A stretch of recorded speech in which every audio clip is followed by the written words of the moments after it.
สวัสดีครับผมพวกกับผมนะฮะพอดวันนี้เราอยู่ในเกม Genshin Impact และเราก็อยู่กับน้องวานเนสซ่านะครับผมแล้ววันนี้นะฮะน้องวานเนสซ่าจะมาทำเควสระดับตำนานกันนะครับผมที่มีชื่อเควสว่ามิติเวลาที่มีเธอครับผมและวันนี้เราจะได้เล่นกับที่เดนสเลฟด้วยนะครับผมโอเคครับเมื่อเราพร้อมกันแล้วเรามาเริ่มทำเควสระดับตำนานที่มีชื่อเควสว่ามิติเวลาที่มีเธอไปพร้อมกันเลยนะครับผมไป let's go Oh, Tumini and Paimon. Fancy that. I didn't expect to run into you two here.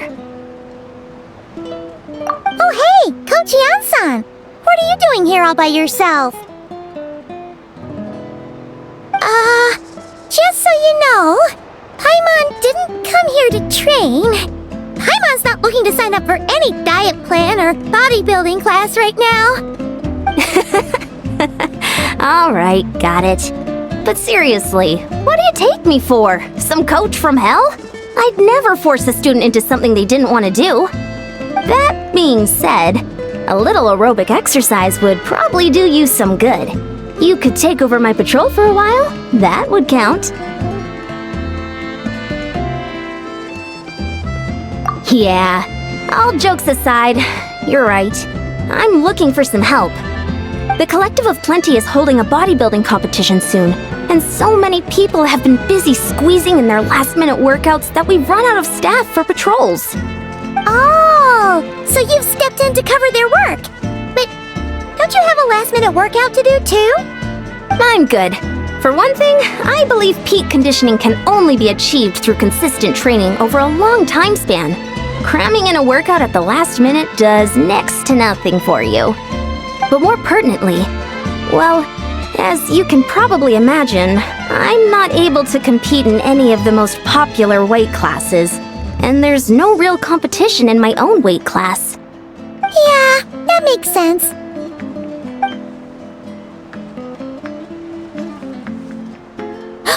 Oh no! Don't look at Paimon like that. We are not the same weight class, and no way is Paimon competing against you! Traveler, let's just help with the patrol, alright? Otherwise, Yan-san's gonna make Paimon enter a bodybuilding competition! Perfect. I managed to get you on board with just one look. Thank you both. It should be pretty routine. Just keep your eyes peeled and make sure nothing strange is going on in the area. That'll free me up to check the other section. Let's meet back at the settlement when we're both done. Sure thing! Just leave it to us. We're experts at strolling and patrolling, don't you worry. What's this? Was there always a cave here? We should go... Hey! There's a hilichurl here. Is it... sleeping? Doesn't look very hostile. Why is it hiding away here?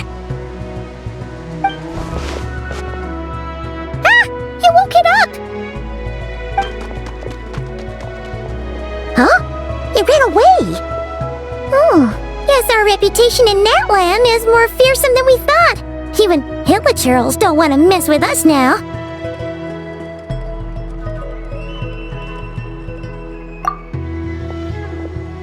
You mean that shiny thing? Huh. Must have dropped it as it ran off. Huh. Paimon bets that hilichurl thought it was a priceless treasure. It was probably planning to hide it here for safekeeping. Until we showed up. Let Paimon take a look. Hilichurls aren't the brightest, so it might not be worth much, but still. What is it? You look so serious all of a sudden. Isn't this just a regular old key? The style is unusual, though. Doesn't look Natlanese. Where do you think it's from? What do you mean? What hibernation chamber? What spaceship? Wait. You mean the spaceship? The one that brought you to Teyvat?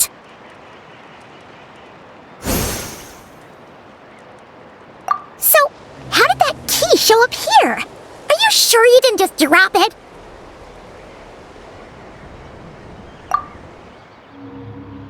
Whoa! Yeah! These So, if one of them's yours, does that mean the other one is... Knew it!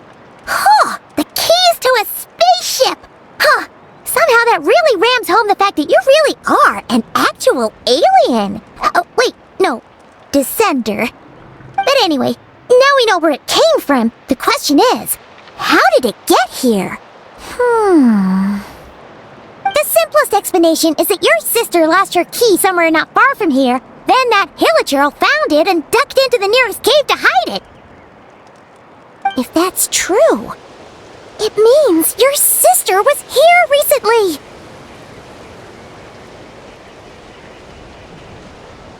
Yeah. Man, this is so crazy. We only agreed to help with the Ansan's patrol on a whim. And now we've made this bombshell discovery and found a huge lead on your sister. Should we keep following this trail while it's hot? Or do you think we should check back in with the Ansan? Ah, there you are. Looks like you went the extra mile today. Thanks for being so diligent. Oh, hey, Ian-san, what's up? Didn't think we'd see you again till we headed back to the settlement. We were actually just about to meet up with you. We've made a huge discovery today. I came here to let you know that you don't need to keep pulling anymore. The bodybuilding competition has just been cancelled, so the youth resume their normal duties. They'll be here to take over shortly.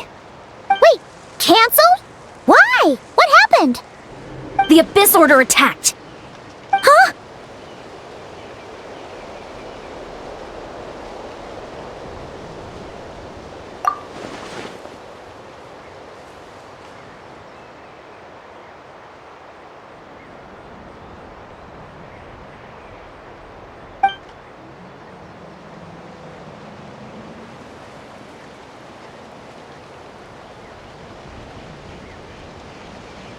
I've heard of the Abyss Order, but this is the first time I've known them to take organized action on such a large scale. It's like they're preparing to go to war against our entire nation. One little sect versus the entire nation of war? How are they expecting to pull that off? Based on everything we've seen from them so far, they usually prefer to act in the shadows. So, what's different about it this time? What could they be after? No clue. All we know is that they've attacked our tribe, but that doesn't tell us much. Our defenses are holding strong so far, so I'm gonna head to the Stadium of the Sacred Flame and see what Malika knows. If there's any information out there, she's the one people report to. Oh, want to come with me? I'm sure everyone will feel better knowing that the hero of Natlan is on the case. Great, then let's head over together.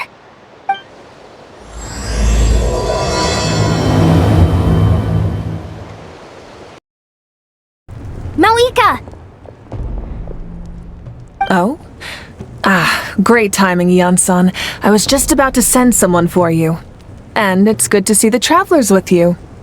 How are things looking? What's the latest word from the messengers? The Abyss Order has been spotted near several tribes at the same time. Clearly, this is a coordinated strike. Also, their numbers are much higher than expected.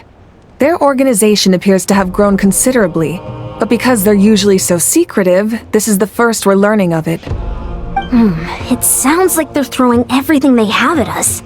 What are they trying to achieve? That's what I'd like to know as well. Historically, Natlan has not been a hotbed of Abyss Order activity, and we have no particular quarrel with them. Could it be revenge, perhaps? Would they want to get back at us for our recent victory over the Abyss? Seems unlikely. But then again, Paimon wouldn't put anything past the Abyss Order.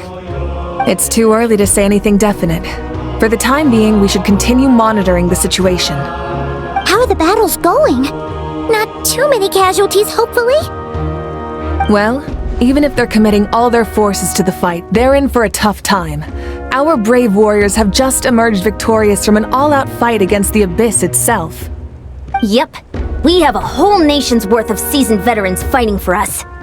Compared to the true Abyss, the Abyss Order poses a far smaller threat. They cannot endlessly replenish their forces for starters. However, this is still a war, so we must give it our all and do our utmost to minimize casualties. The tribes are organizing their defenses as we speak. Traveler, this is one war that Natlan can handle on its own. If you wish to stay out of it, you'll be safe here at the stadium with me.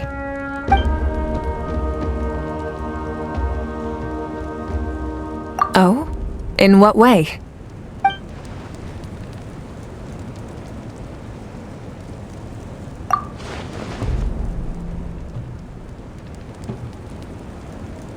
Yep, that's how it is. I see. My goodness, that is very personal indeed. If you don't mind me asking, do you have any idea what her goal could be? Safe to say, they're not exactly on the best terms at the moment. Ever since Paimon met the Traveler, he's been trying to track his sister down and get some answers. But she's been avoiding him. I see. So you two have fallen out. Huh. A pretty common occurrence between siblings. Well, yeah, that may be. But the stakes are a little higher where these two are involved. They certainly are. Although somehow it doesn't surprise me that a spat between the Traveler and Twin could affect the fate of the entire world.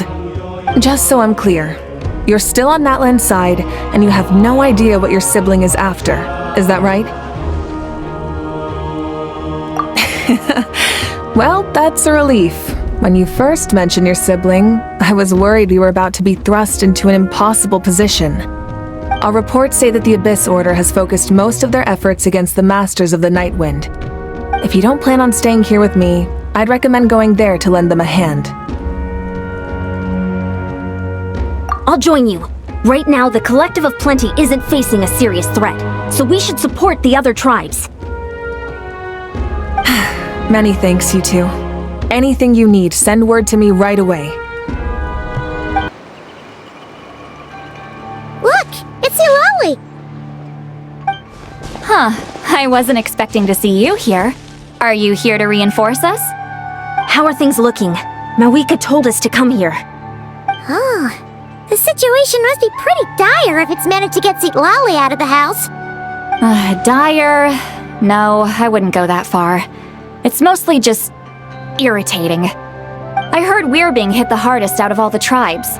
What are they trying to imply? They just think we're pushovers or something?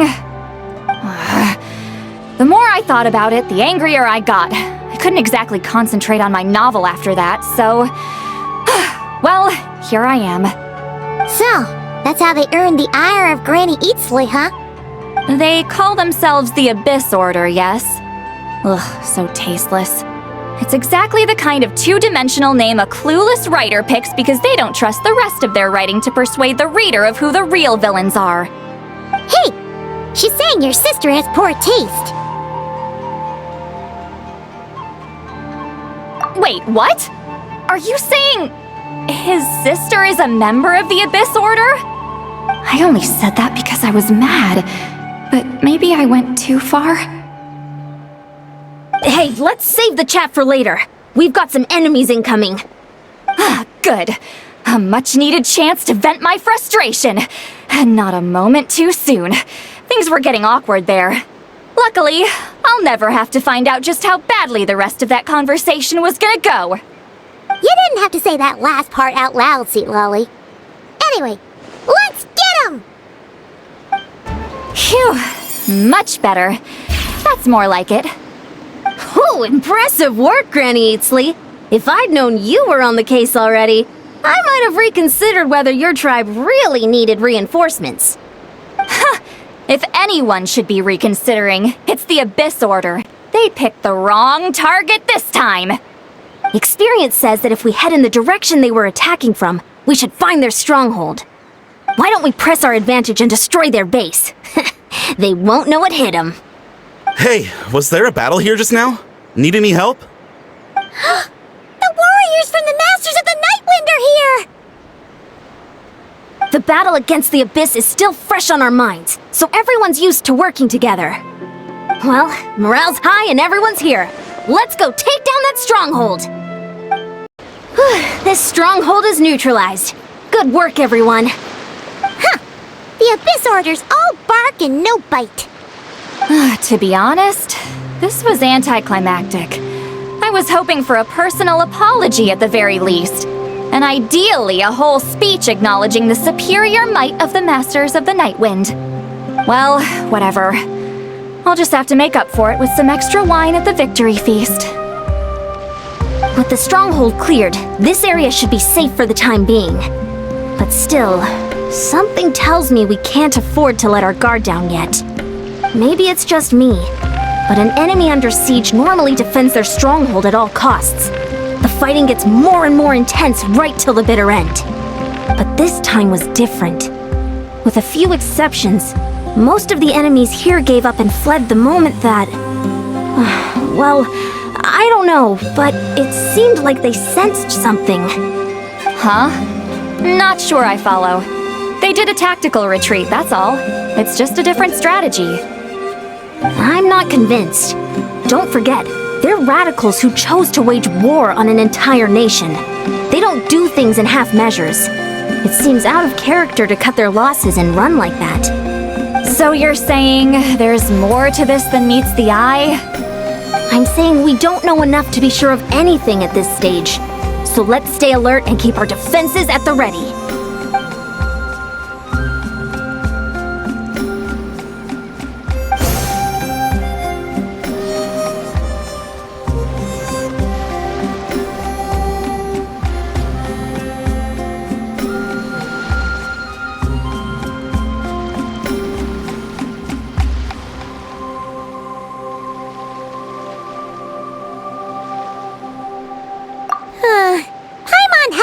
You might say that.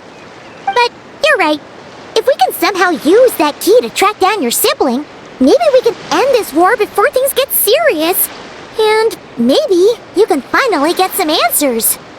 Wait, you're leaving? But I was still debating whether to invite you to the first victory feast. Go ahead, you two. See, Lolly and I will take care of things here.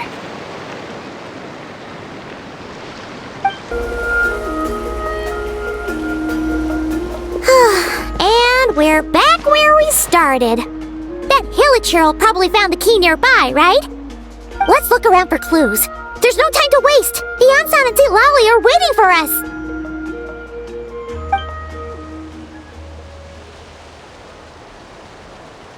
Oh, we've scoured the entire area, but still nothing. How the heck did the key end up in that Hilichurl's hands? Are we supposed to believe that it just fell out of your sister's pocket as she passed by? Seems kinda ludicrous to lose something so important in such a dumb way. But then again, who knows? Sometimes in life, things just go missing and that's that. Oh, thank goodness! Someone's here. Please help me! Oh, who are you? What happened?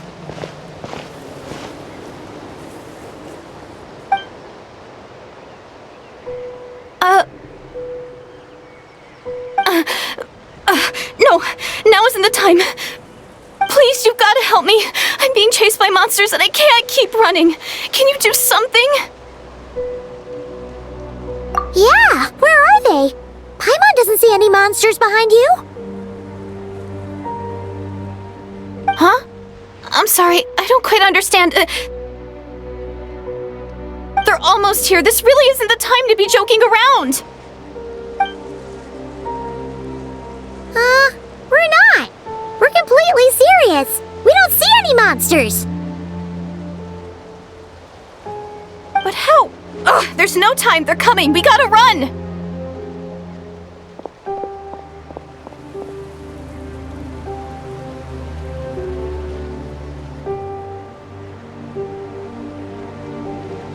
What's wrong with that girl? She must be seeing things.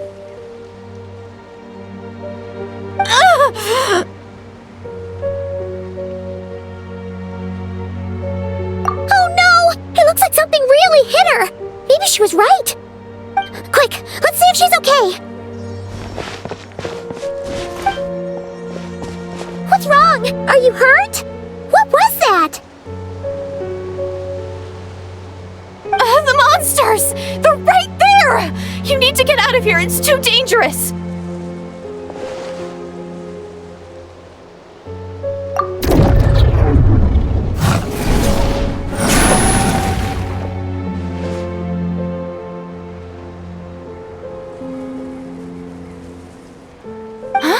Oh, now you finally see them. Well, it's about time. I nearly kicked the bucket just now. Great! Thank you, Savior. Savior?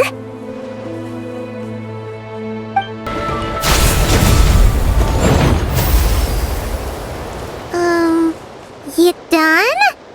Paimon still can't see anything, so she can't tell. It just looked like you were slicing at thin air. Kind of funny, actually.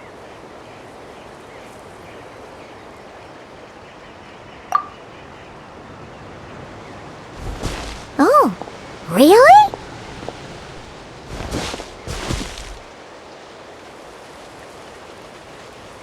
Sure.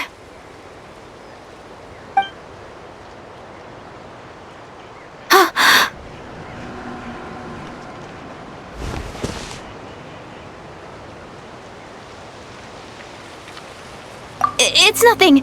It's okay. I can see they're all gone now. No need for you to check. I didn't think much of it when the monsters were breathing down our necks, but now that I've calmed down, holding hands with you like this, I'm just a little shy, that's all.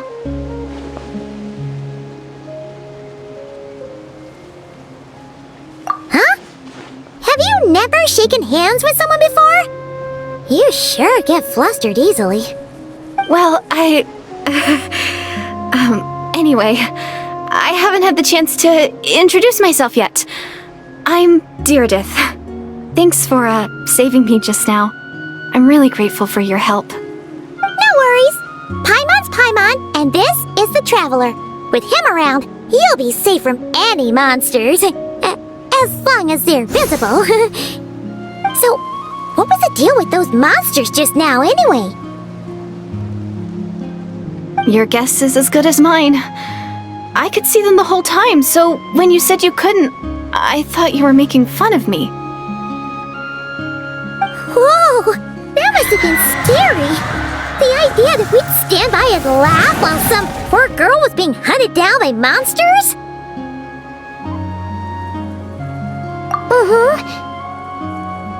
Don't worry, we aren't like that. When we say we can't see something, it's because we really can't see it. But more importantly, did the monsters hurt you? How bad is it? It's nothing serious. But I did sprain my ankle back there. I won't be doing any more running for a while. Good idea! We'll take you!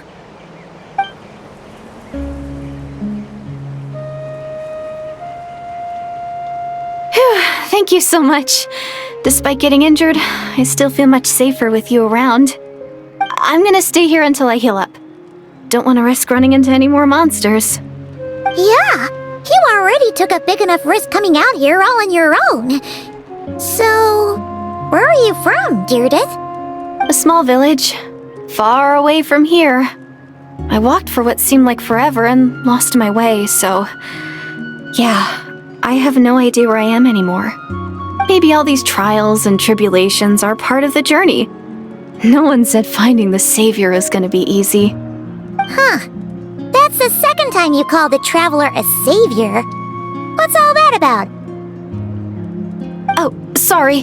It just slipped out. I was caught off guard. The resemblance is so uncanny. Anyway, let me start from the beginning. There was once a sage who passed through my village. People got the sense that she was truly omniscient. The sage said that doomsday was coming. But as that day approached, a savior would reveal themselves to us. The day of disaster is almost upon us, so my grandmother begged me to leave the village and find the savior before it's too late. Doomsday? I've heard people talk about the savior since I was a kid. Growing up, it really made an impression on me. The description is practically etched into my mind. So when I saw your golden hair for the first time, It was like this image that's existed in my mind's eye all these years suddenly came to life. Everything matched. Oh, so that's why you were lost for words when you first saw him. Well, the Traveler's definitely got what it takes to be a savior. And he's already got a ton of titles, so he won't mind one extra. Actually, I don't think it's him. What?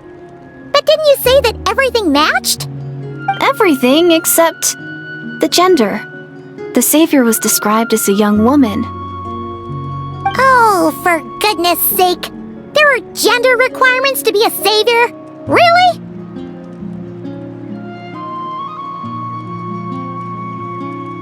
Oh, of course. If it's not you, then it's gotta be her. Who? Who is it?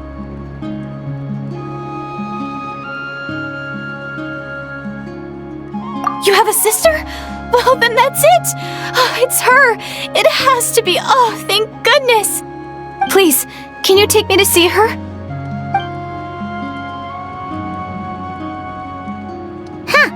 Maybe, if you're lucky. It just depends if we can find her. Huh? But isn't she your sister? Sorry. Looks like Paimon steered this conversation back to the fallout between you two. It wasn't on purpose, but that's the reality, so it's hard to avoid. Okay, fair enough. But since you're looking for her anyway, why don't we team up? We might stand a better chance if we work together.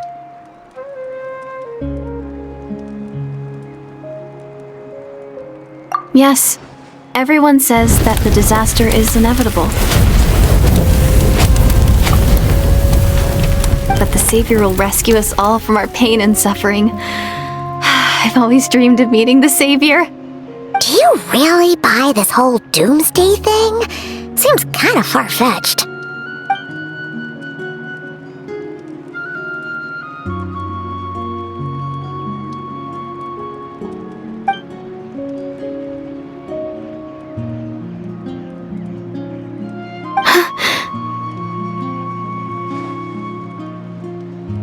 See? She broke eye contact. Sure sign of a guilty conscience. Time to press her for answers. What's wrong, Deirdre?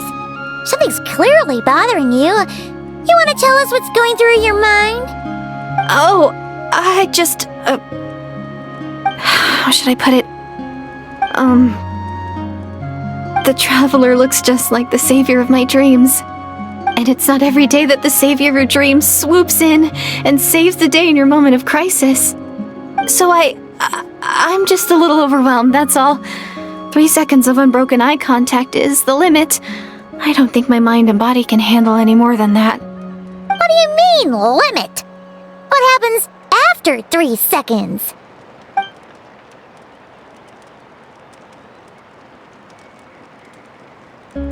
I'm sorry. Please forget that I said anything. Let's just leave it there for now. Like I said, I'm going to hide here until I feel well enough to move again. If you manage to find the savior in the meantime, please come and let me know. Thank you. Are you sure you'll be okay here on your own? Do you have enough to eat? I'll be fine. I might not be much of a fighter, but I know how to stay hidden. And if I get hungry, I'm sure I'll find something around here. Don't worry about that. Alright then. Well, take care. Being on your own isn't easy. What a mysterious girl. We should definitely keep an eye on her. But hey, at least she seems to like you. And it sounds like she's gonna help look for your sister when she's healed. Anyway, this is probably all the progress we're gonna make for now. Let's head back to the Masters of the Night Wind and see if they need our help.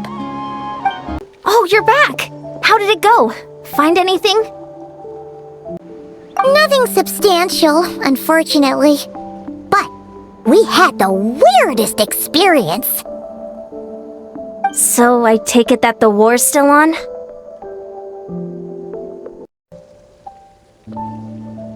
That's okay. I just wasn't sure. because things seemed to be at a standstill while you were gone. The Abyss Order hasn't attacked us, and since we don't know what they're planning, we haven't made a move either. In a word, it's a stalemate. The guards have been keeping watch around the clock, but for everyone else, you wouldn't even know we're at war.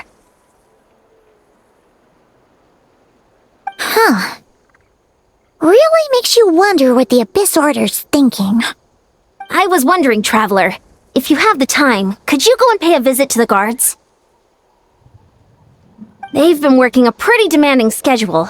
I was gonna go see them myself, but I'm sure they'd appreciate a visit from the greatest hero of our time. Oh, but you're a great hero too, Ian-san. Great. Thanks, you two.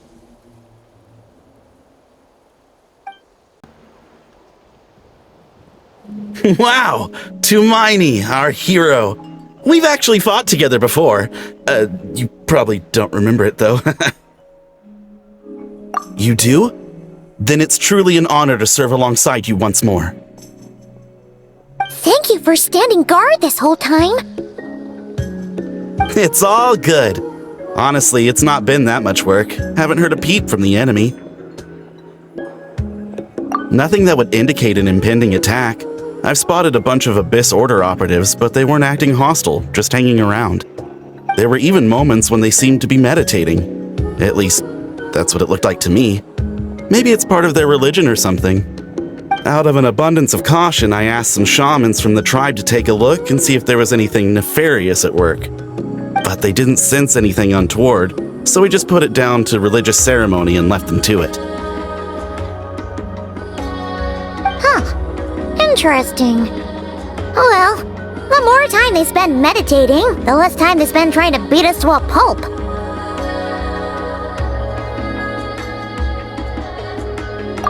Well, the shamans didn't raise any concerns, so how bad could it be? As far as I'm concerned, so long as they don't pose an active threat, they can do all the cult worship activities they want. Besides, as soon as everything's in place and we're ready for an all-out offensive, there'll be no match for us. Sounds like morale is pretty high. Guess there's strength and confidence in numbers. Let's keep going, Traveler. Huh? Is that Tumaini? What brings you here? Is this, like, a meet and greet? I wasn't... I'm so nervous. Hey, come on! You'd march to war without so much as blinking. What's so scary about a chat with a Traveler, huh? It's not the same thing at all. There are plenty of chances to go to war. But a one-on-one chat with our great hero? That could be a once-in-a-lifetime opportunity. How can I not be nervous? What if I say something wrong? Or if my posture's bad? Or if I accidentally make a weird expression with my face? One bad impression can stick for life. No one's here to judge you on your posture or your facial expressions. Relax! All right then. I'm sorry, great hero, but I have a small favor to ask.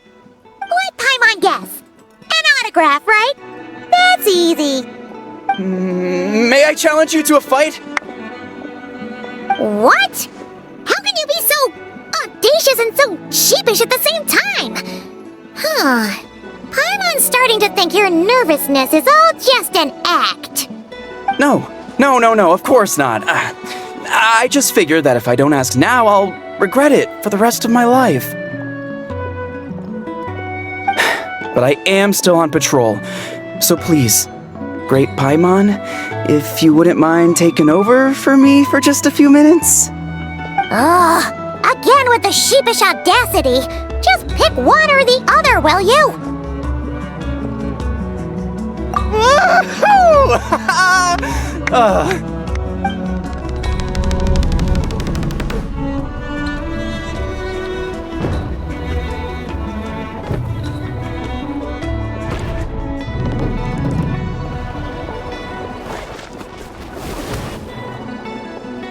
Obviously, I never expected to win, but until now, I didn't appreciate just how great the gulf was between us.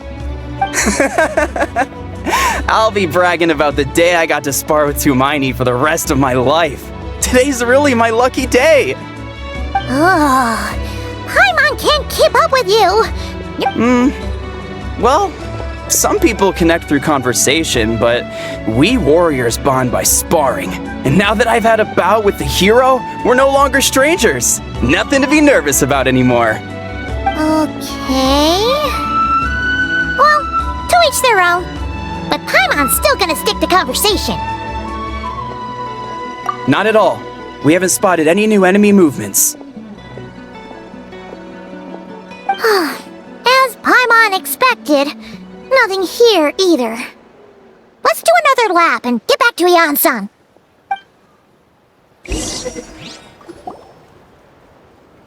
You're back. So, did the guards find anything? Nothing much, no. Someone mentioned that the Abyss Order has been doing some kind of meditation or prayer, but apparently it seemed harmless. Paimon wants to lodge a complaint about one of the guards, though. His name's Kentalo.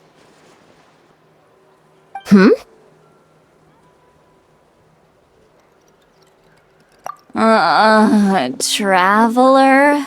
You're back already? No one thought to wake me up, huh? In fairness, you look pretty hungover. Can't imagine anyone wanting to wake you up in that state. I'll have you know I'm perfectly sober when I'm hungover. Okay. I'll admit that sounds strange at face value, but regardless, what I meant to say is, I heard something about the Abyss Order engaging in meditation. Yeah, that's right. Does it mean anything to you, St. Lolly? I sensed something strange in my dream. It was vague, but it seemed as if some noise had found its way into Natlan's ley lines. Oh, what does that mean? Hard to say. I don't think it had any tangible effect on the Night Kingdom or on our ley lines, but still. It's like a signal that exists on a different dimension of reality.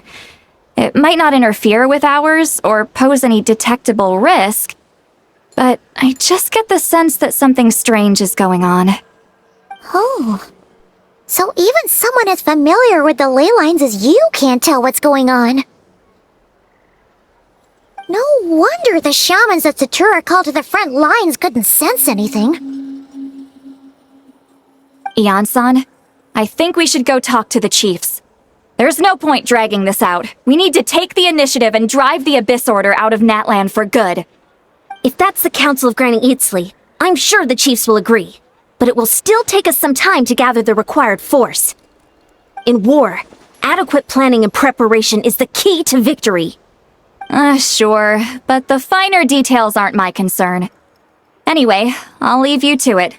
Just remember to come find me when you're ready to talk to the chiefs. Oh? Sure, what is it? You mean only select individuals can see them? Now that's a strange one. I guess they could be manifestations of a disturbed psyche? Or extreme negativity embodied in physical form? It could also be a simple case of dead monsters whose souls got stuck here somehow. Well, I say simple. Things quickly get confusing when you start looking into monster souls. For starters, trying to figure out which classification system to use is a real pain in the... Alright, we get it! Granny Eatsley's learning and wisdom knows no bounds. But could we just get the short answer? Hey, I was just thinking out loud. You really think I was just trying to flaunt my knowledge? Anyway, the short answer is... there are many potential explanations for the kind of phenomenon you describe. That said, it's not something I've ever encountered in all my years. Wow! Okay. Well, if Granny Eatsley's never seen it, it might as well not exist, right? Hey, I'm not that old!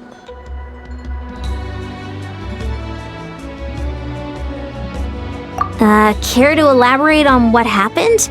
This all sounds rather mysterious.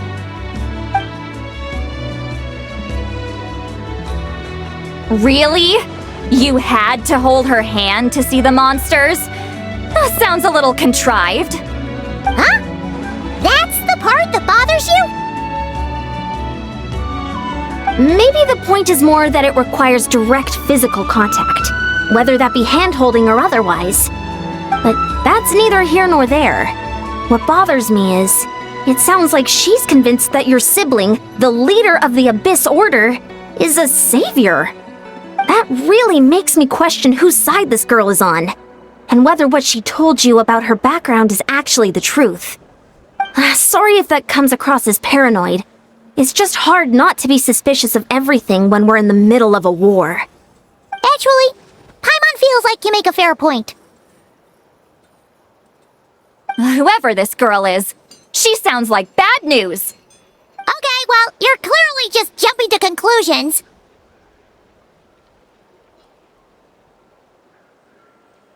It's hard to know what to make of it. A young lady all by herself, lost in the middle of nowhere, sees monsters that no one else can, calls the leader of the Abyss Order her savior.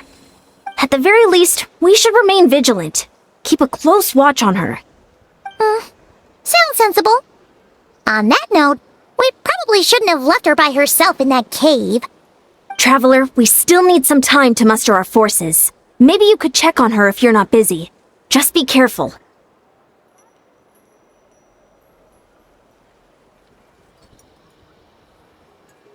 It's settled then. Let's go check on her. Here we are. Deardith will still be here, right? It's so quiet though. Uh-oh. What if Yansan was right? Maybe she never intended to stay here at all.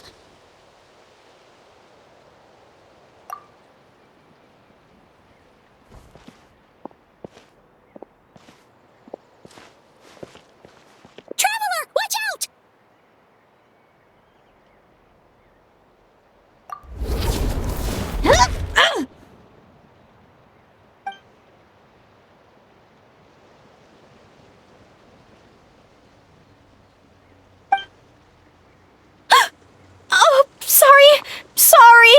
I didn't know it was you.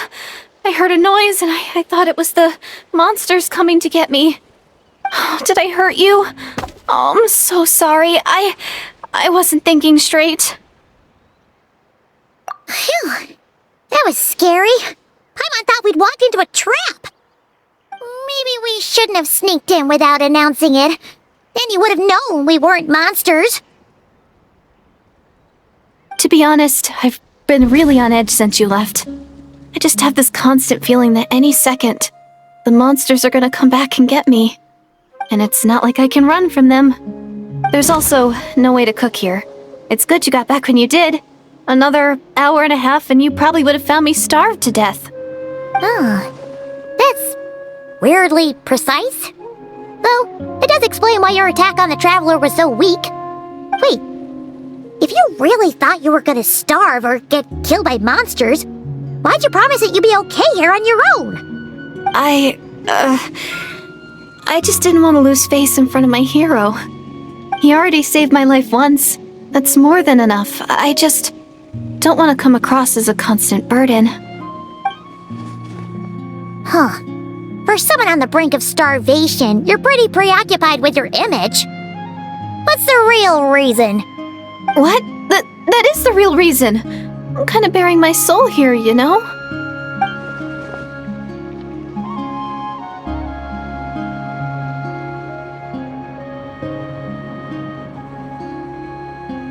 Anyway, so, could you make me some food now?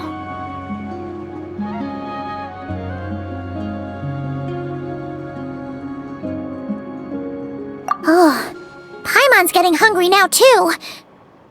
Go on then, you can join us for dinner.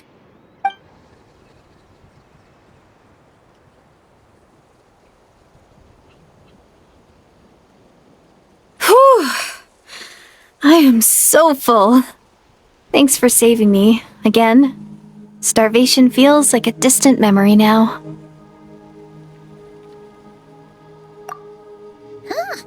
You can really pack it away, Deirdre. Guess that explains how you had the energy to make it this far. I tried so hard to hold back, but it looks like I still came across like a total glutton. Paimon didn't even realize how late it is. Hey, the night sky here is really pretty. Yeah, and it's all thanks to you both that I'm able to relax and enjoy it. I was cooped up in that cave the whole time you were gone. Now, I'm finally out. The air seems fresher, and the stars, more beautiful than ever before. You weren't in there that long.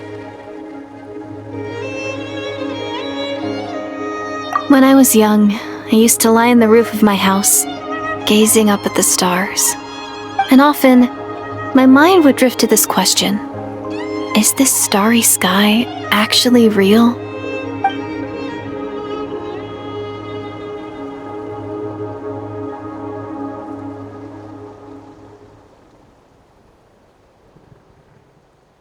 But my grandma would tell me the answer to that question doesn't really matter.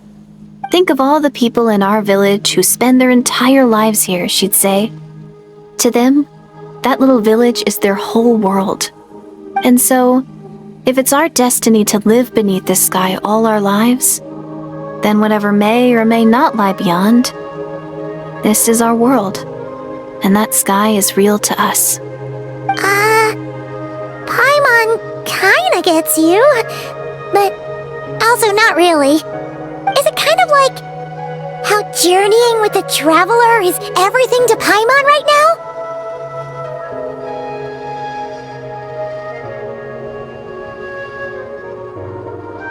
I really treasured my world for a really long time. The village was my everything. The houses, the scenery, stories I always loved to hear about the Savior. But I could never bring myself to agree with Grandma. Even if the village was my entire world, I still had to know what lay outside its borders. Yeah! Go you! So, I finally ventured out and set off on my journey to find the Savior. I'm going to make my world bigger, one step at a time. And I'm not going to stop until I've seen what's beyond the stars. Maybe then, I'll finally get an answer to the question I had as a child. Who knows? Maybe one day, I'll be sitting and chatting just like we are now, but with someone from another world. Yeah, one day. Oh, if only we could tell her. But it's probably best not to open that can of worms right now. I need to find the Savior and protect my world. Then, I can make sure it continues to grow. That's the most worthwhile thing I could think of doing, so I've been giving it everything I've got. You know what? That's pretty cool. Paimon kinda wants to root for you now. Oh, sorry. I got a little carried away. I always get chatty after a hearty meal. Just like my grandma.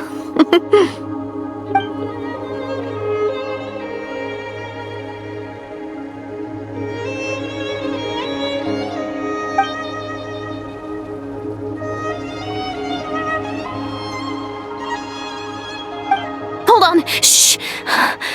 It's them. The monsters are back. Where? Oh, still invisible, huh?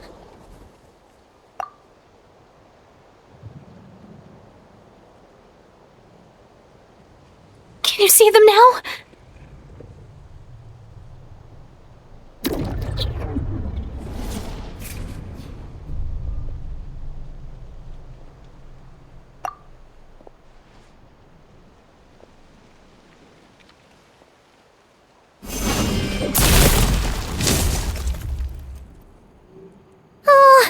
Paimon still can't see anything.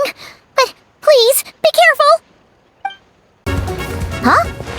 Wow, that was fast. Did you get all of them?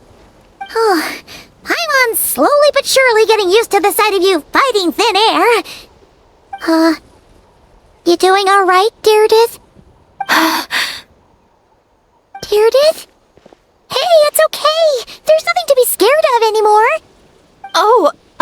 fine. I just spaced out there for a moment. You spaced out? That's a pretty bold move under the circumstances. I was just... the image of the traveler fighting to protect me. I was trying to commit it to memory. Seems like the least I can do. Alright. Whatever floats your boat. Anyway, there are no more monsters in the area, and it's getting late. Why don't you stay here tonight? Sounds reasonable to Paimon.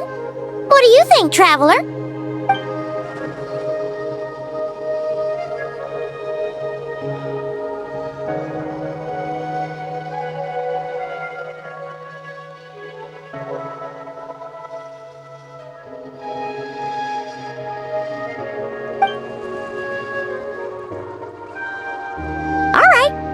Deirdith will be... Huh? Deirdith? Why are you going in alone?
Doomsday.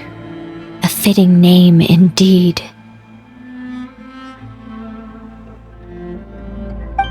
A blood-red sky. Wild beasts that slaughter all in sight. Endless pain. A terrible curse that cannot be reversed. And the birth of a savior.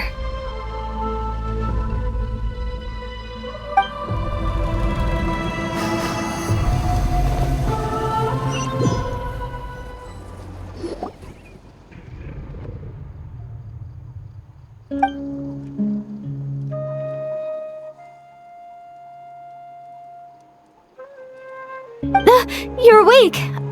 I'm sorry. I didn't mean to,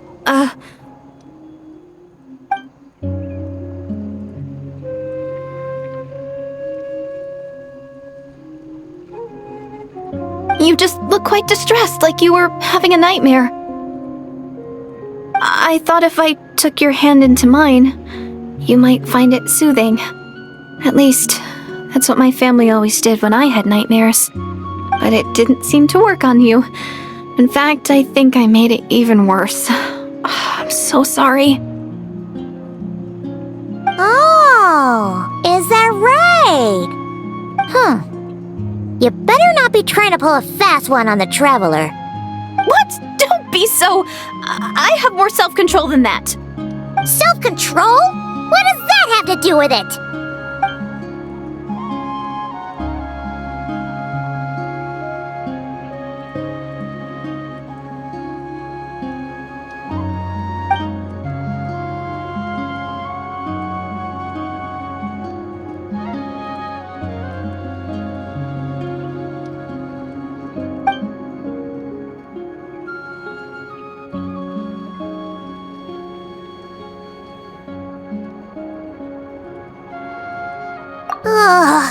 No way is Paimon getting back to sleep after this.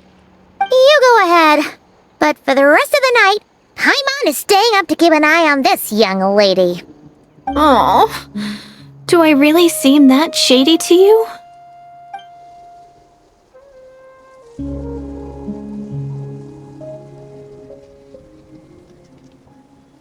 Well, Deirdre, there should be enough food for 3 days. Make sure you eat the perishable stuff first, so nothing goes to waste. You can't tell which stuff is perishable, right? Yeah, I can tell from the ingredients. Thank you so much for making all this for me. 3 days will definitely be enough time for my ankle to heal. Then I'll continue on my journey to find the savior. Alright, then we'll be off. Bye for now, Deirdre. See you? Wait! But if this is goodbye, how am I supposed to find you again? Oh, I mean, what if I find your sibling? How am I supposed to let you know? Ah, that's a good point. We share the same goal, but we're constantly on the road, so we've got no fixed address. How about this? When the time comes, you can just write a letter to Mawika. She'll be able to find us for sure. Mawika? Who's Mawika?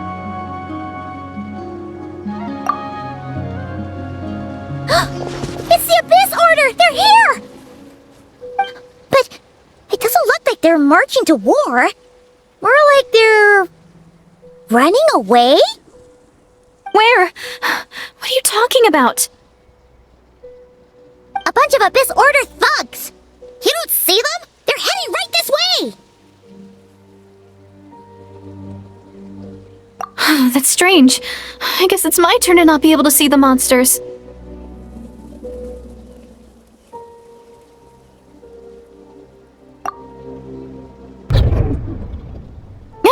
You're right! I see them now. You weren't joking after all. So this is what it's like. What a weird situation. What is making these monsters invisible? Is it Deirdre? Or the monsters themselves? Or is it us? Well, might as well mow these ones down, just so they can't pose a threat to the tribes.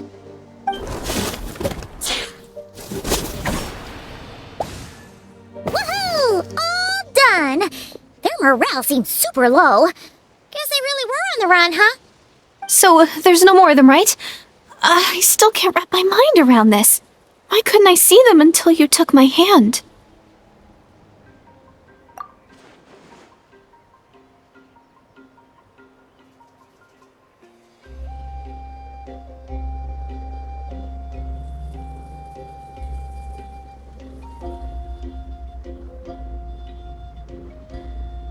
So, any ideas on why those monsters might have been running away? Maybe something went down on the front line. Oh, Paimon's getting a little worried about Eon-san and the others. Let's head back to the Masters of the Night Wind right away. We gotta go. Bye for now, Deirdre. See ya, and please take care. We're back. We ran into quite a big group from the Abyss Order just now. Has something happened at the front? The front line has collapsed. Huh? But how?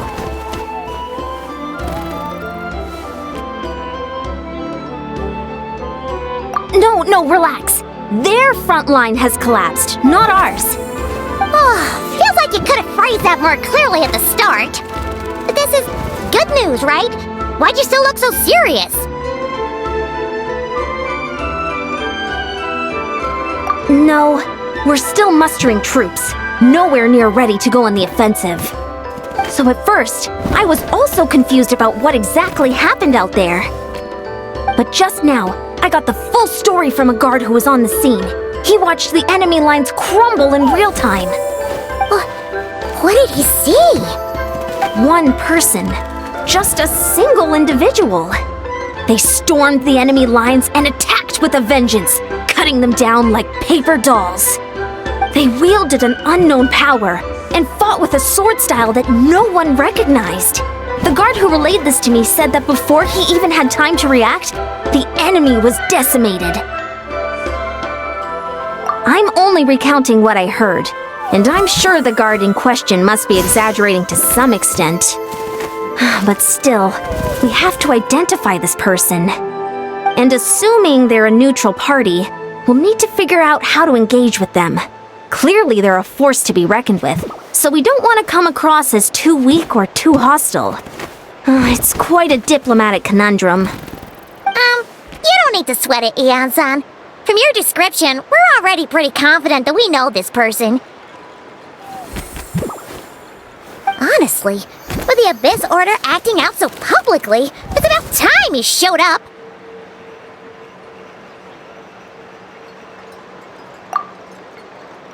Dainsleif! Were you waiting for me? It's been a while, Dane. And yeah, after we heard what went down, we figured you'd shown up. You caused quite a stir, you know. Oh, this is a friend of ours from Natlan. Her name's Ian-san. She insisted on coming here to thank you in person. It is my honor, Mr. Dainsleif. Thank you for breaking the stalemate in our war against the Abyss Order.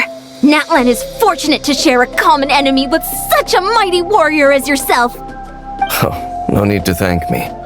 I hunt the Abyss Order for my own reasons. Please don't mind him, Ian-san. He always talks like that, but he's a pretty nice guy deep down. It's quite all right. Uezo Iansan respects those of great power.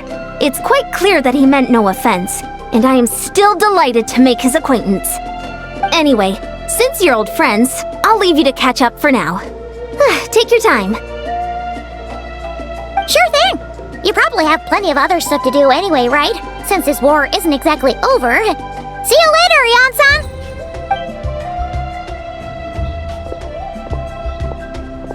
Hey, Dane! Would it have killed you to be a little more polite? She's our friend! Ian-san, yes? I will remember the name.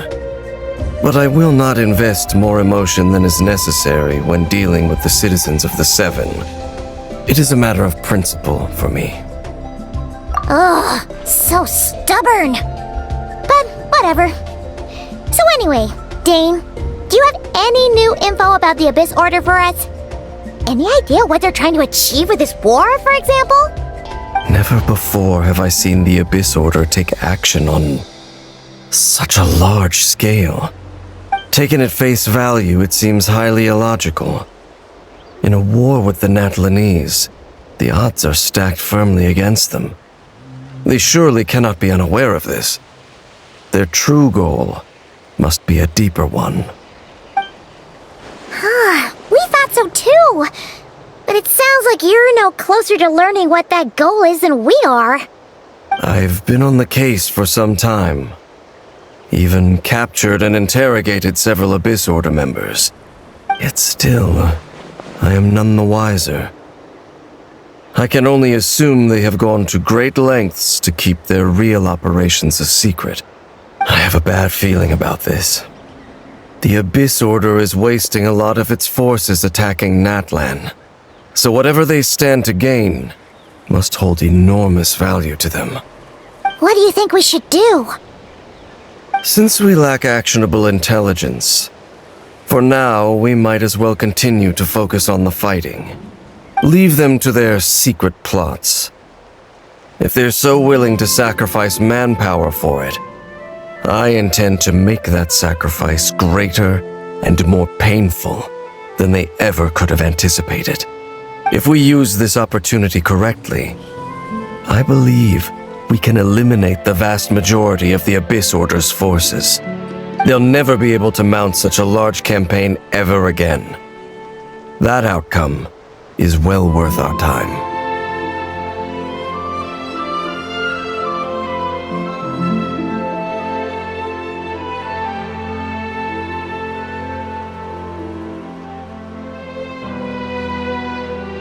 That's right. The ideal scenario would be to destroy them before they can reach their goal. Paimon gets it! Nothing in the world can satisfy you like making mincemeat out of the Abyss Order, right? Right. Wow! Okay. A rare, candid response from Dane.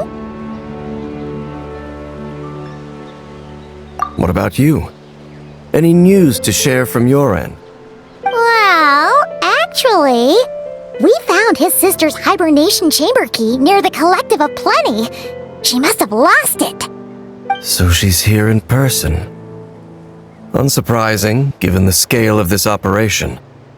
Oh, and there's more! finding the key, we also ran into this weird girl. She kept seeing monsters that we couldn't see, and then, this other time, we saw a load of monsters, but she couldn't. She also said she was on a journey to find the Savior. Her description of this Savior matched the Traveler pretty closely, so we figured it's probably his sister. Hold on. That girl called her the Savior? Yeah, that's right. Is something the matter, Dane? The last time I heard that term was before the Cataclysm. And not just that. It referred to your sister then, too.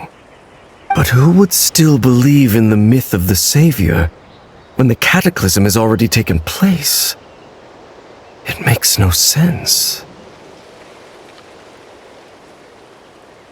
Wait, wasn't his sister called the Princess, though? Where did this Savior thing come from? Well, when she was first granted the title of Princess, the Vinster King and the entire court of Canria set about loudly proclaiming the might that she would bring to the nation.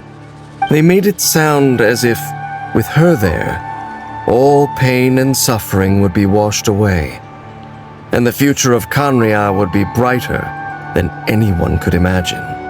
The Savior was the celebratory title given to the princess by those who believed this rhetoric. Of course, you know how that story ended. In hindsight, the cruel irony is glaring. All that title really stood for was the Vinster King's lust for power. Sounds like the people of Canria really believed in her.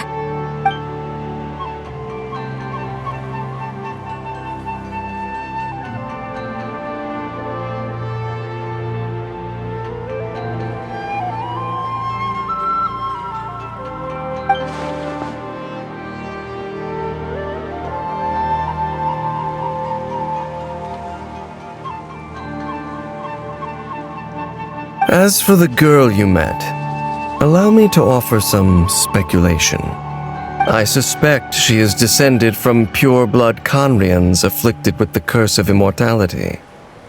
They must have resettled somewhere remote, cut off from the rest of the world. That would explain how her people retained their ancient beliefs, including the myth of the golden-haired savior. Paimon gets it now! So, a bit like Kaya, except she grew up somewhere more isolated?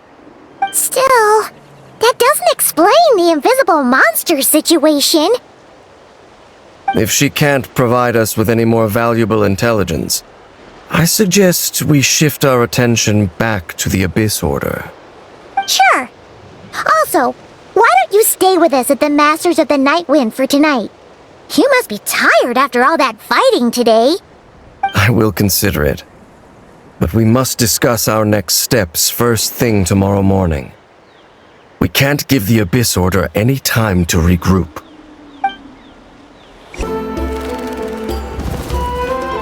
No, we can't give them that much time. Is that Dane and Neon-san discussing strategy together? Huh. Looks like they're getting along just fine.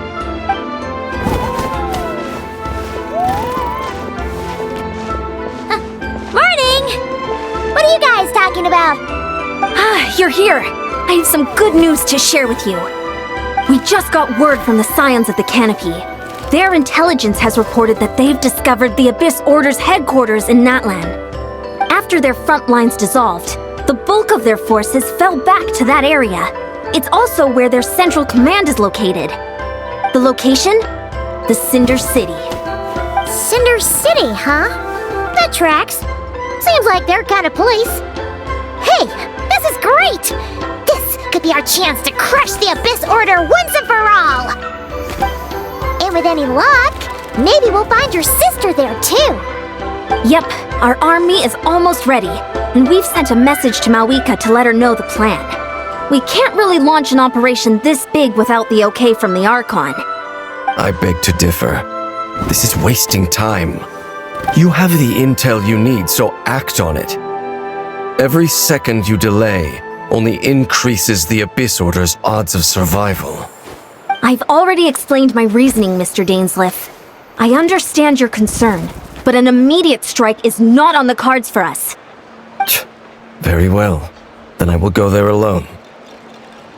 Thank you for the intel, Yan-san. You're gonna go on your own?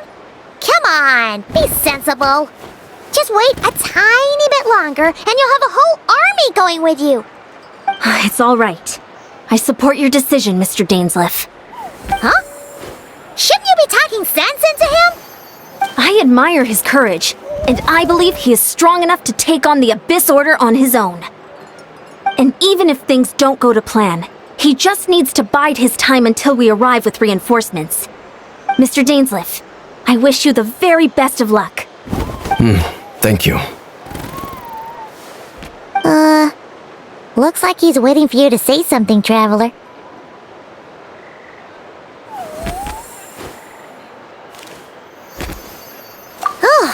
For a second there, Paimon actually thought he was gonna brave it alone. And then he called his own bluff. Is this the place? The Abyss Order's hideout in Natlan?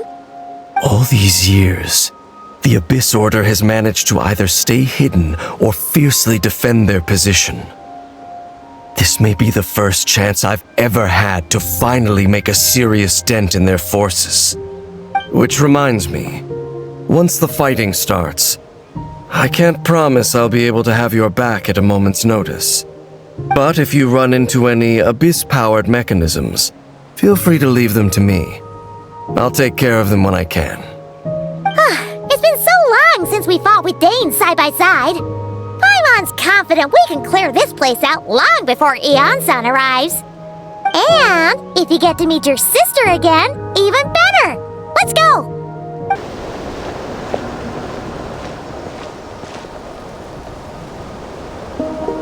Twilight Sword Dainsleif. Is this really what you want? It is indeed. I will take every opportunity to hunt you down to the last man. So where's the Traveler's sister then? Or is this guy supposed to be in charge here? So, this is a hunt to you. I must say I pity you, Dainsleif. The death you dole out so readily to others is a luxury you yourself cannot enjoy. But today, that is the least of your worries. Do you realize that all your years of pursuing us are being rendered utterly meaningless, even as we speak? Your riddles tire me. The overwhelming advantage is ours, at least for the moment. You know what that means for you. I'd like to see what makes you believe you've already won, or that you can still turn the tide of this war. Then allow me to be frank. As far as we are concerned, our princess has already won by other means. And I do not merely mean this battle. No, Her Highness has achieved something far greater. For today, the Abyss Order's greatest wish has finally been fulfilled. Our Highness quietly infiltrated the Night Kingdom to exploit that realm's past experience with ley line reconstruction. And then used the Loom of Fate to reweave the ley lines of Conria. What? She used the Loom of Fate? Wait, does this mean the attack on the Masters of the Night Wind was all a smokescreen to give her some cover? Oh no! This makes too much sense. Correct. As of now, our homeland has been revived. And all of my comrades that you have slain, Dainsleif, they shall forget the struggles that have beset them these past 500 years, and begin their lives anew in a Conria restored to life. What a a load of drivel. Your falsehoods are riddled with flaws. My ears tire of your tedium. Right! You still need a few steps after that, such as finding a place to host the ley lines you just re-wove. Plus, if it was really so easy, Malika and the captain would have had a way easier time during the war. I have one simple question. If Kanrea has indeed been revived, as you claim, then where is it? Oh, you poor fools. Clinging to delusions even after the truth has been plainly revealed to you.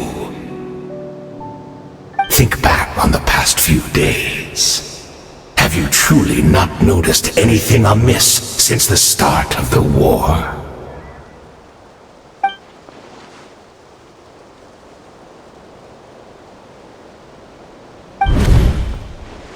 I sensed something strange in my dream. It was vague, but it seemed as if some noise had found its way into Natlan's ley lines. Oh, what does that mean? Hard to say. I don't think it had any tangible effect on the Night Kingdom or on our ley lines, but still. It's like a signal that exists on a different dimension of reality. It might not interfere with ours or pose any detectable risk, but I just get the sense that something strange is going on.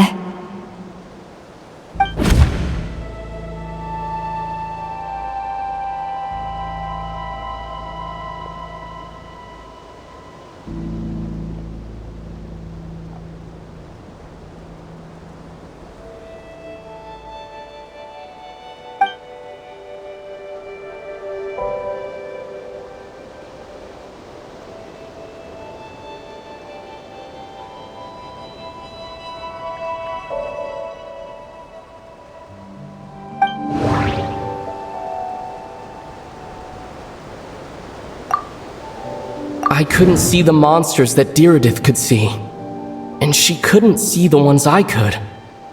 We could only see the monsters in each other's sight after making physical contact.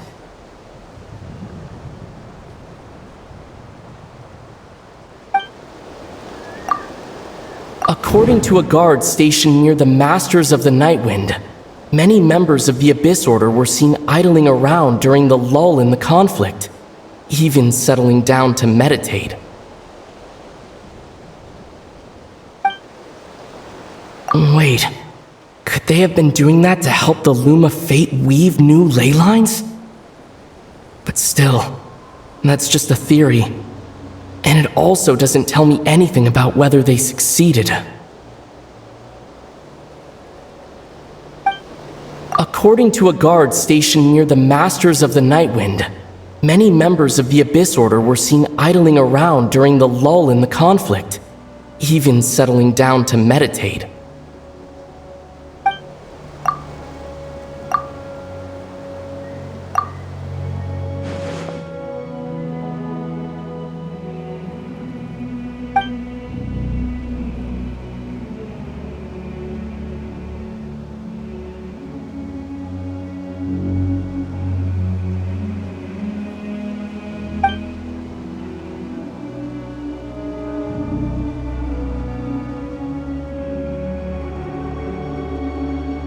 Whatever may be going through your mind right now, do not trust it.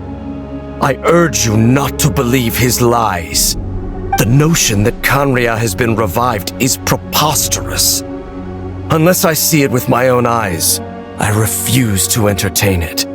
There is only one thing that should demand our attention in this instant, and that is silencing this man for good. That should be all of them, right?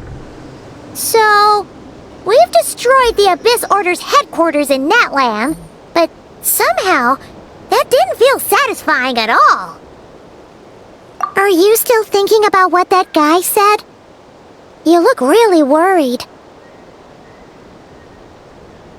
I understand. You think she might be from the revived Kanrea, yes? I have said my piece. I doubt Kanria could have been revived so easily. But if it will give you some peace of mind, you should talk to her and test your theory. I will stay here and do some post-battle cleanup. Perhaps there are some clues left to be found.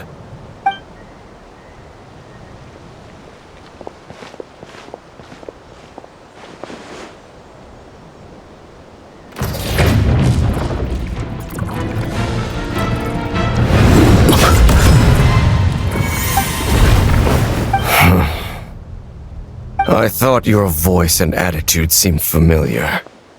My mistake. I should have made sure you were dead earlier. The curse of immortality has struck you too then, Hayden. 500 years on, and you still refuse to address me as master. Don't forget, Dainsleif. You may be the renowned Twilight Sword, while my arm has grown too feeble to swing a blade. But I taught you everything you know about wielding a blade.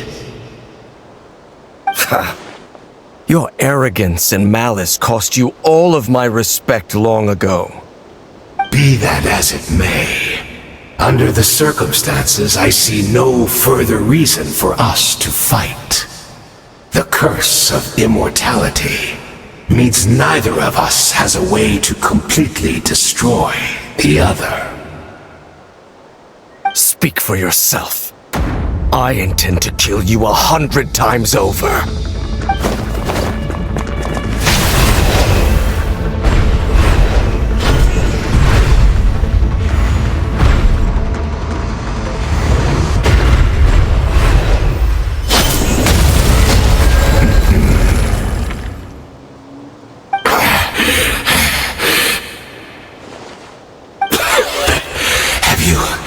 Finally had enough. You weren't joking then, huh? Never, in all my worst nightmares, have I experienced anything close to the pain of 100 deaths. Surely, there's no point taking out all your hatred on me alone. That was just for your actions in the Abyss Order. If I took into account what you did in Kanria, you'd soon find out how much darker your nightmares can become. All right, I believe you. Still, aren't you at least a little tired now? Why don't we sit down, perhaps? Chat a little.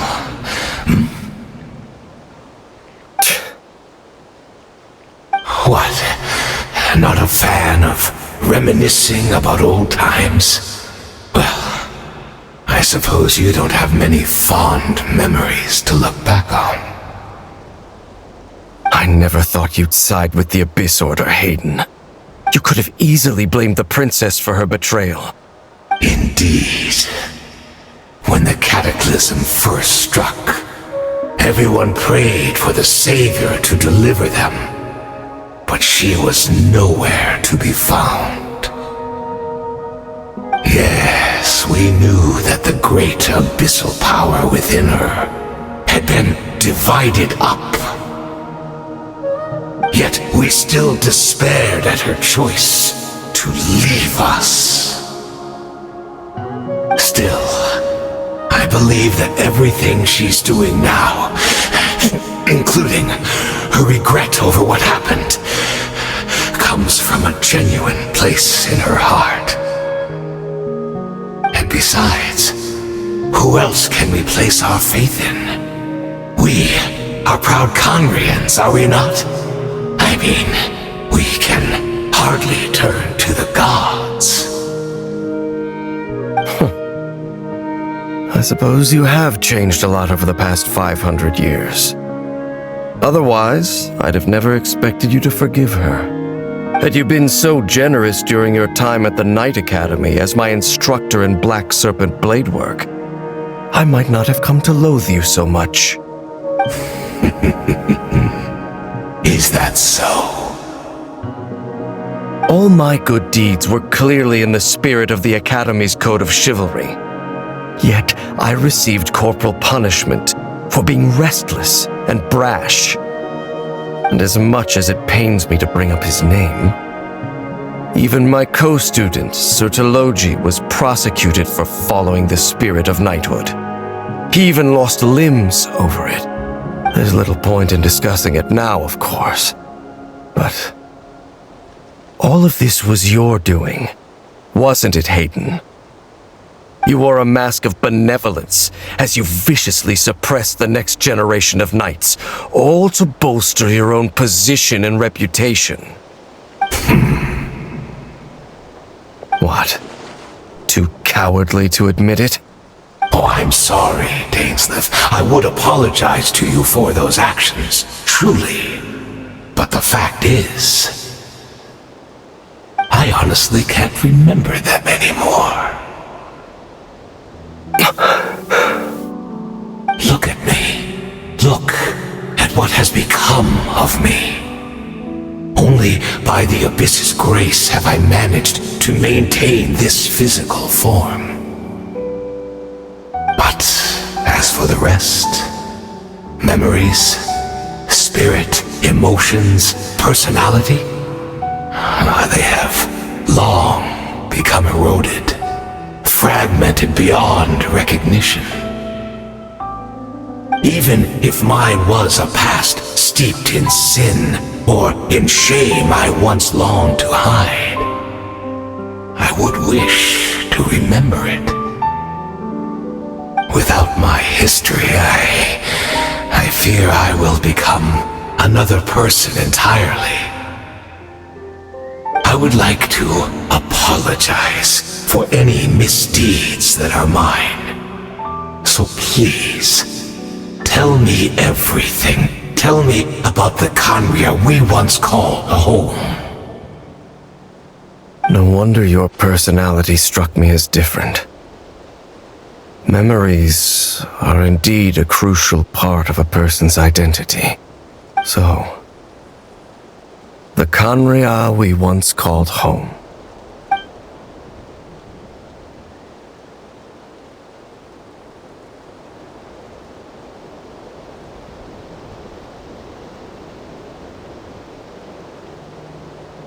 You seem to remember much. Could you tell me more about it? About our golden age? I'm not interested. I have neither the time nor the sympathy. Is that so? What a pity. But this will be quite sufficient, as long as the loom of fate heard what I could not. The loom of fate? What have you done? Tell me. I'm afraid I owe you yet another apology, Dainsleif. You were right. I lied to you earlier. Your wits are too sharp to be fooled by me. The homeland hasn't yet been revived. In fact, even the ley line weaving is not yet complete. Think of ley lines as the collection of memories concerning a given place. To reweave Khanria's ley lines as they were 500 years ago, we would somehow need to retrieve almost all the memories of Khanria from that age. The loom of fate cannot weave without an abundant supply of memories.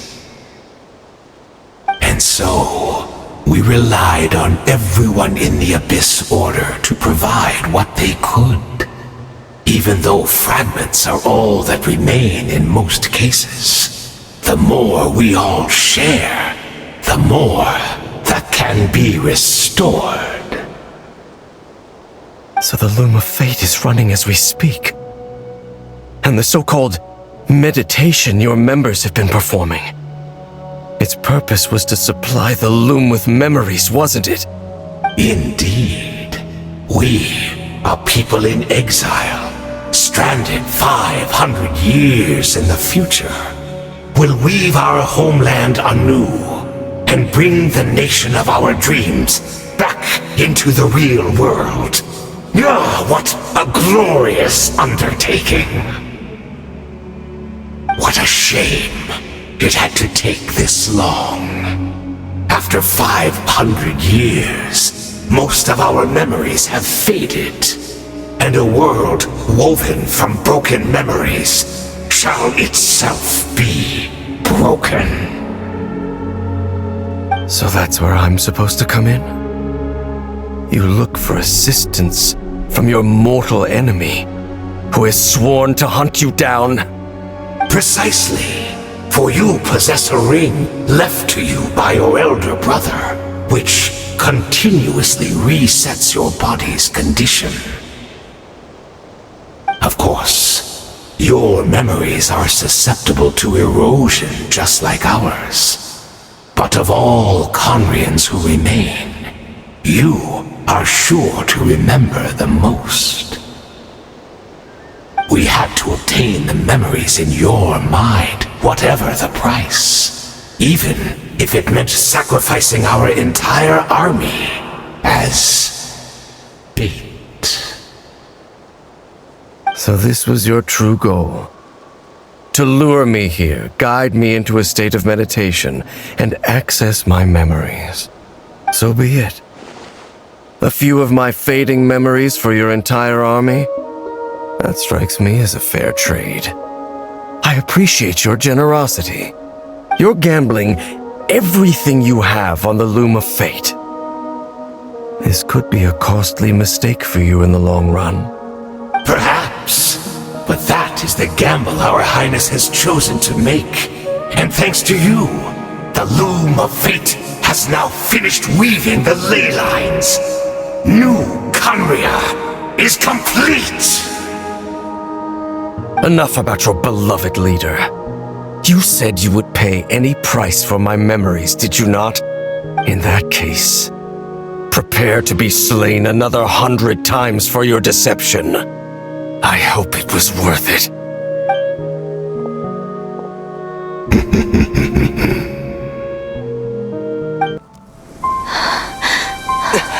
Dear Edith! Dear Edith, are you okay? Did something happen? Huh?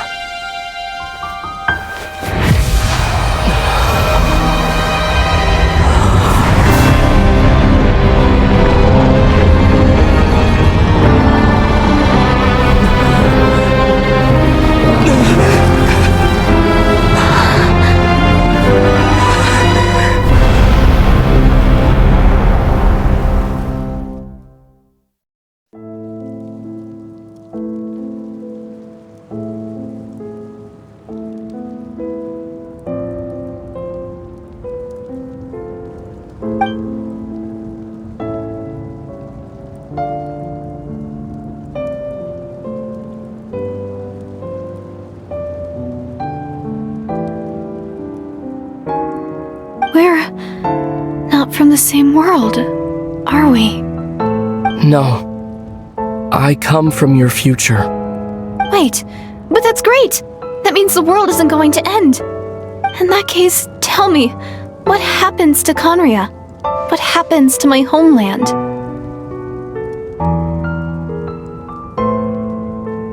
No, wait. Don't answer that. We can only fight for our future. If the future is unknown, I still believe the Savior can turn things around. I'll carry on looking for her, even if you're not there to protect me. Although, in a way, I've already found my Savior. It's you. You protected me, and I believe you can protect us all. You're the one who can change everything. It's just too bad that we're not from the same time or place.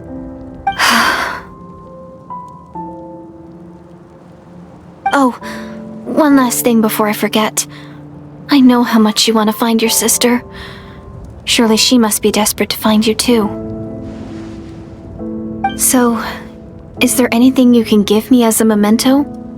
Proof that we met? That way when I do find her, I can convince her that you're also searching for her.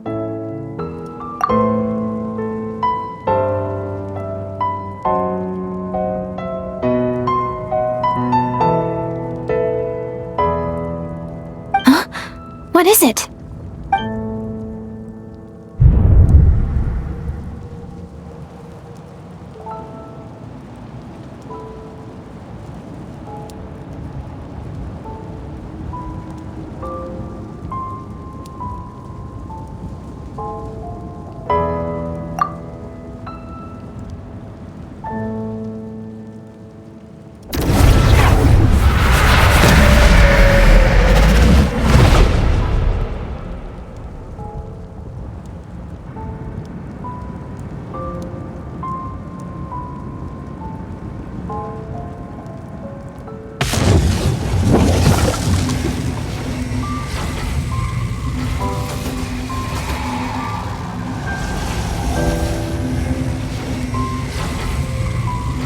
So that's what happened. Istaroth, the ruler of time, must have had a hand in this. There's no other way that this meeting could have taken place. I knew only the ending. I've always been curious about the events that led to it. When the cataclysm first began 500 years ago, I, as the princess of Conria, was preparing to do my part, to fight back with all my might. But then, this girl, Deirdith, she found me. The irony was that even as she desperately begged me to save the world, she brought me news of you. I was stunned. And I was suspicious of her claim that you were searching for me. But then, she showed me the key to your hibernation chamber.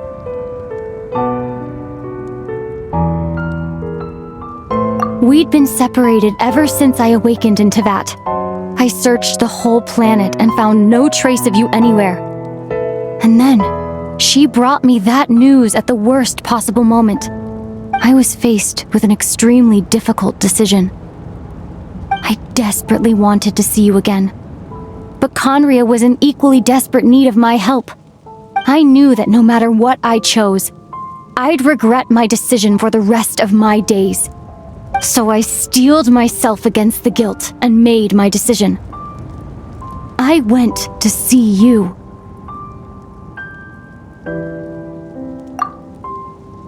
But when I found you, you were still in hibernation. Even the key to the chamber was still secure on your person. I couldn't make sense of what I was seeing, but there was no time to think. I just grabbed you and ran. That's where we are right now. An intersection in our memories. This question has haunted me for the past 500 years. I never imagined the answer would come to me like this. So my actions 500 years in the future set everything in motion. Are you mocking me, Istaroth?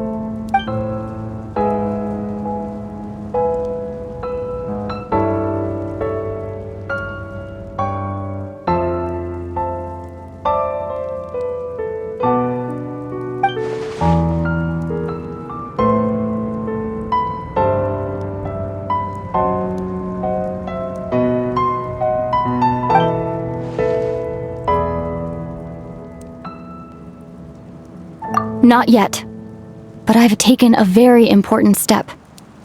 Now, the ley lines of Conria are complete. I'd always thought that Tevat's ley lines were locked by the heavenly principles. No more can be added and existing ones cannot be replaced. But then, I learned that Natlan's Night Kingdom appeared to be an exception to the rule. It has intrigued me ever since. So I directed the Abyss Order to feign an attack on Natlan, buying me some time to enter the Night Kingdom and negotiate with the Lord of the Night. Unfortunately, for other reasons, even the Night Kingdom cannot host any new ley lines. The most I could get was some room to carry out the weaving process.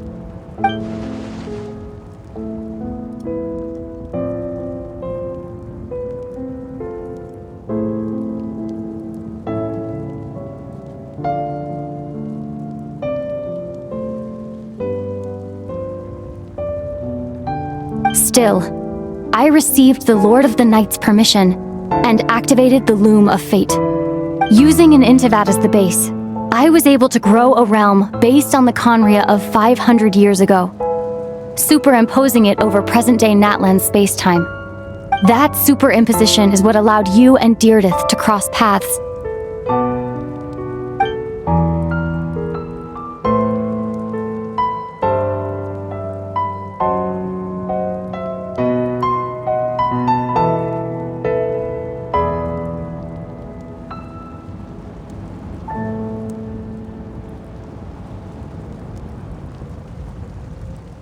After that, the new Conria was enriched with memories of the old, drawn from the Abyss Order's members in their meditation sessions.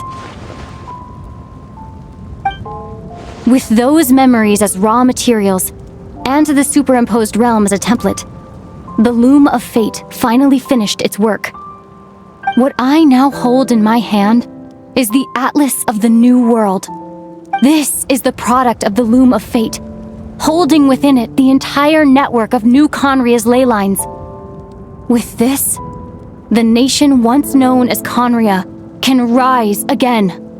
One day, I will find a suitable host location for it.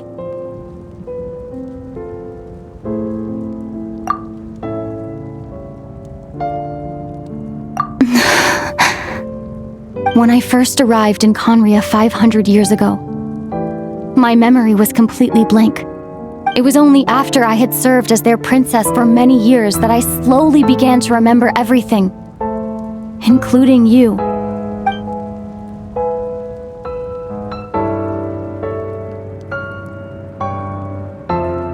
But recovering old memories didn't simply erase the part of my life I spent in Conria. I still see it as my second home. That is why my guilt weighs so heavily on me.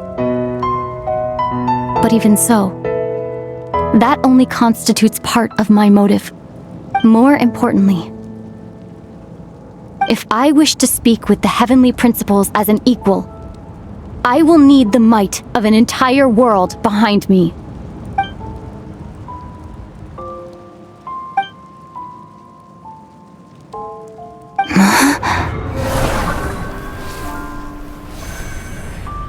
I know you always want to change fate. We both do. But this time, I won't let you succeed. I cannot miss the chance to reunite with you 500 years in the past. No matter what.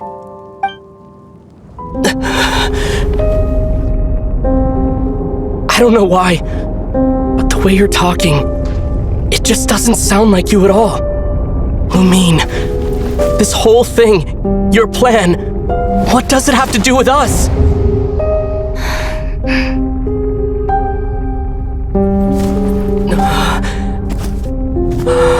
All along, it's only ever been about us.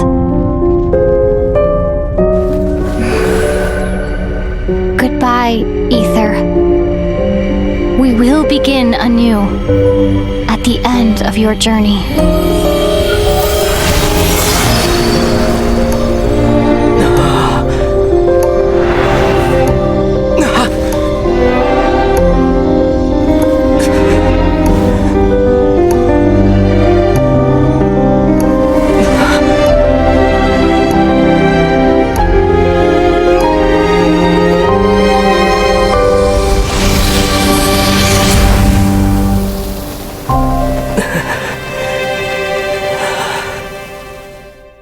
Our hero is back! Everyone's been waiting for you! The Abyss Order made a full retreat before our forces even arrived on the scene. All thanks to your efforts, no doubt. Oh, and Mr. Dainsliff's, of course. What's wrong? You look upset. Paimon doesn't know the details either. The traveler just disappeared after taking Deirdith's hand. It was like they got sucked into another world. Paimon was looking all over for him, and then he suddenly reappeared, right back in the same spot, but looking a lot more glum.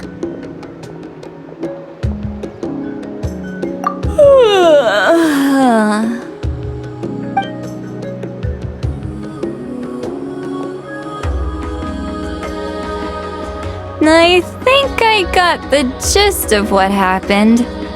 Something to do with your sister? I spoke with the Lord of the Night in a dream just now, and learned quite a lot. Huh? You met your sister? And you didn't think to tell Paimon right away? Well, never mind. Paimon can see that you're pretty down right now. But let's go over everything later, alright? What your sister accomplished? It all but defies comprehension. I was stunned when I heard about it too. But what surprised me the most was that the Lord of the Night actually chose to allow it. The Lord of the Night did try to explain it to me, but in a word, it's complicated. During the war with the Abyss, Mawika had an argument with the captain. Mawika believed that we should fight to protect our culture and memories, while the captain believed the preservation of the ley lines should come before all else. So, the Lord of the Night was very intrigued when presented with the Loom of Fate, and informed of its ability to weave ley lines. She saw your sister's actions as a potential third option, namely to preserve an entire nation in the form of an atlas. Preserve a nation? You've definitely lost me now. You're not the only one. Paimon's got no idea what's going on either. With that in mind, the Lord of the Night gave the go-ahead once she was satisfied that the Loom of Fate wouldn't have any real effect on Natlan. However, I believe she imposed an additional condition of her own. An additional condition? Did she ask for something in return? No idea. She wouldn't tell me what it was. Huh. Alright, well, let's not overthink this for now. We just won a war! Time for a well-earned drink to celebrate. I trust the Lord of the Night unreservedly. I'm sure she only involved herself to take a problem off our hands, so it's one less thing for us to worry about. Don't you agree, Traveler?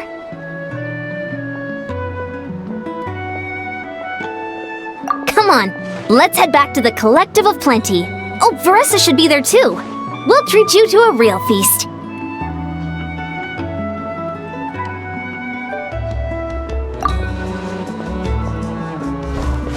Huh? Ion-san, leave him be. This might be hard to understand for an extrovert like you, but some people need alone time to recharge every once in a while. Traveler?